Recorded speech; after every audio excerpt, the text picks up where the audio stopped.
Hey friends, happy Monday. Thanks for joining us for this 13 Plus FastCast. I'm Anna Orsini. And I'm Kirsten Courier. We hope you're all having a great day so far. We do want to start out with Israel today, getting a lot of new information in from overnight. So we want you to take a look at some of these numbers that we're seeing today as far as the numbers that came in overnight. Now we do know that 436 people, including 182 kids, killed by Israeli airstrikes in Gaza overnight. The IDF said that the assault hit 320 terror targets belonging to Hamas. Israel also saying this morning in a news conference that more than 1,000 members of Hamas have either been captured or killed since that war began. We do want to take a look too right now at some video of what we're seeing just in Israel right now and some of the devastation from those airstrikes overnight, because calls continue to come in from across the world today asking Israel to stop its attacks as those civilian casualties continue to rise. Again, 436 people killed overnight, and so far more than 5,000 people have been killed in Gaza.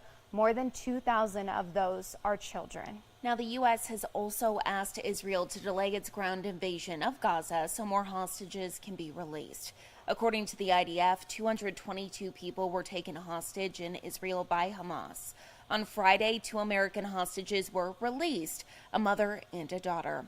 Now, a Texas man is speaking out saying he found out through a TikTok video that 5 of his family members had been kidnapped and taken hostage. Dory Roberts said he learned last week that his aunt was found dead near the Gaza border, but he still hasn't heard anything about her partner, his cousin, or her 2 young daughters.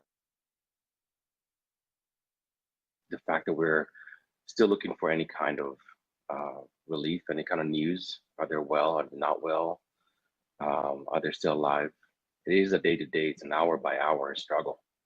It's not easy, not for me, not for my family, not for anybody out there who have a missing and kidnapped. Roberts says he also has a half-cousin who is still missing this morning, but he doesn't know if he is among the hostages. 10 Americans are still unaccounted for. According to a U.S. official, they do not know the condition of the Americans they believe are being held hostage by Hamas. And if you remember last week, President Biden did announce his national security package. It did include aid for both Israel and Ukraine. And of course, a big issue that we're seeing, we've continued to see, is none of this can get done if we don't have a new House Speaker. And we haven't seen one yet. Exactly. We've had, 3 votes so far? 3 votes, 3 weeks, and still nothing. Still nothing. So big deal there. Remember, Republicans are expected to hold a candidate forum tonight, and then they will cast their votes on a secret ballot tomorrow morning. 9 Republicans have entered the race since Jim Jordan dropped out on Friday. If you remember, this was after he failed to garner enough support during 3 separate votes last week, included in the 9 who have joined the race, House Majority Whip Tom Emmer. Emmer, the number 3 Republican in leadership, quickly picked up the endorsement from former House Speaker Kevin McCarthy. Now the House of Representatives basically at a standstill until that new speaker is confirmed. That means no legislation can pass, like policy and government funding bills, and we're just weeks away from a government shutdown if Congress does fail to pass a spending bill by November 17th.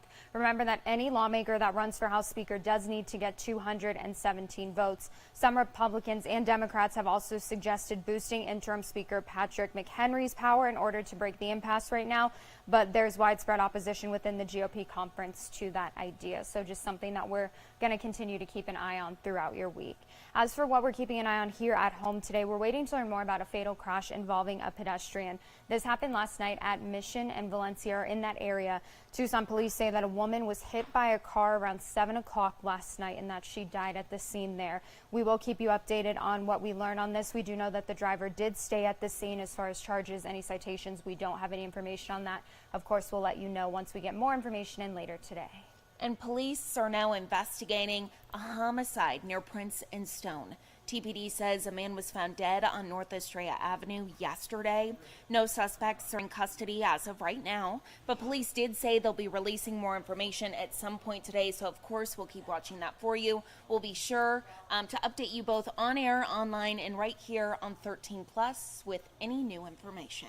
Now, as for some good news today, yes. Finally, look at that. It's what we've been waiting for. What we've, for weeks now, been asking for. Pretty much, yeah, like on our hands and knees. No numbers starting with a 9 and no triple digits. So really good week, it looks like. I'm finally feeling a bit like fall. And there's a possibility of some rain. I mean, rain in late October, we rarely see it. When we but will we'll take absolutely take it. 40% chance tomorrow. A little gusty today, but I will take those wins if that means the storm's moving in. If it's not for nothing, we'll take those wins. Exactly. So, yeah, 80s across the board, except for Wednesday, 79. Those temperatures looking really good. But do note those overnight lows. Getting They're a little chilly. Yeah, definitely chilly. So if you're going to be doing anything overnight, if you're like me and Carson and you leave bright and early for work, make sure that you're grabbing that jacket and just kind of bundling up. Maybe if your kids go to school early, send them with a light jacket as well.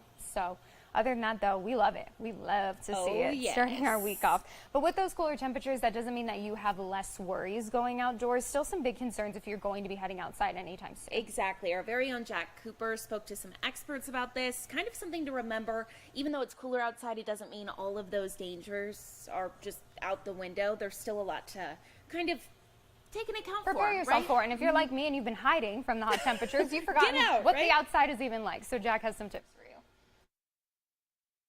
Leaders tell me that if you do plan to get out here and hit the trails over the next couple of days, there's a couple of things that you need to know. First of all, that first hike that you make out here, you should keep it shorter than you normally would. And that's because your body needs to get used to actually getting out here and hiking again. National Forest leaders also say that you can expect to see more animals out and about, such as snakes, for example, so it's important to always keep your distance. And if you're heading to higher elevations like Mount Lemmon, for example, remember it's at least 20 degrees colder up there, so make sure to bring a jacket. You'll also want to be prepared with the right clothes for when the sun goes down, since our nights can get chilly. Sorry about that. We and don't have any audio on that package, but one of the things that Jack did mention, because we both watched it this morning, and I was shocked to find this out. Snakes are still a big concern this time of the year, rattlesnakes. So, for sure.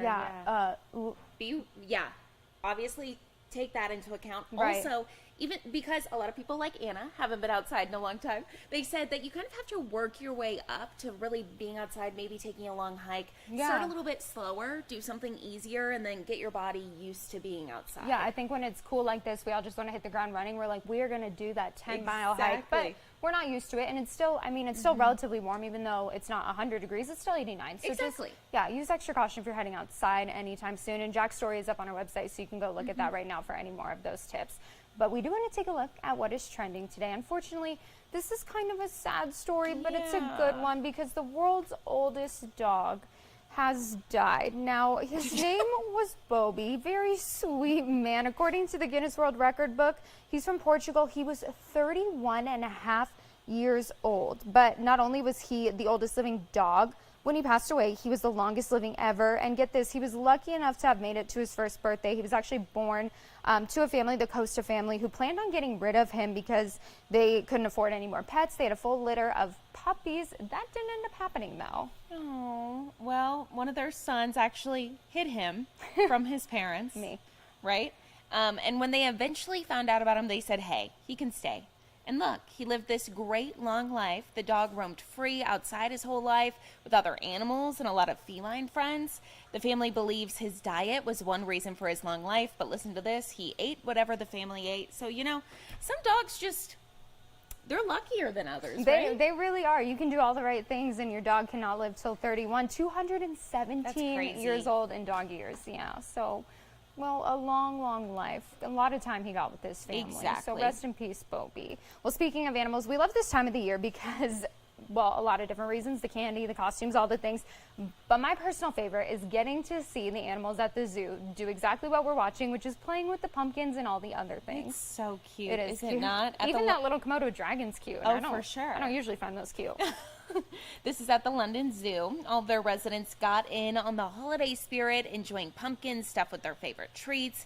Everyone was part of the fun. You just saw it, from tortoises to tigers, even Komodo dragons. So a lot to kind of watch and just get you in the holiday spirit. I love these videos when it's the Super Bowl and they have the animals pick who's going to win based off of the color of like the pumpkin or whatever that they pick. Like when the animals pick people's brackets. Well, and watching the video of the tiger too, you forget that like at the end of the day, they are animals. It was like watching my dog play with a pumpkin. So like they all have those little instincts that they're like, and personalities. What is this? Yeah, we love it. Very, very sweet. So with that in mind, and keeping in mind all the fall-like vibes. Look at that weather outside today, you guys. We couldn't ask for much more. 89 degrees, going to be a little bit gusty, and then down to 80 tomorrow with a 40% chance of rain. So cross your fingers. Hopefully we do end up getting that rain, but a nice week ahead of us, and it feels like it's been a long time since we could say that. Thank goodness. It's exactly what we've been waiting for. You can see the trees up there on, I believe this is Mount Bigelow, kind of blowing in the wind there. So again, could be a little bit gustier today, but we'll take it. 89 degrees, heck of a lot better than 102. Sure is. We will take anything over that. So thank you guys for joining this 13 Plus FastCast. Happy Monday. Be sure that you join us back here at 2:30. Join Carson and Mary or I guess just Carson for their 13 Plus FastCast then. And we'll see you guys later. Have a great rest of your Monday.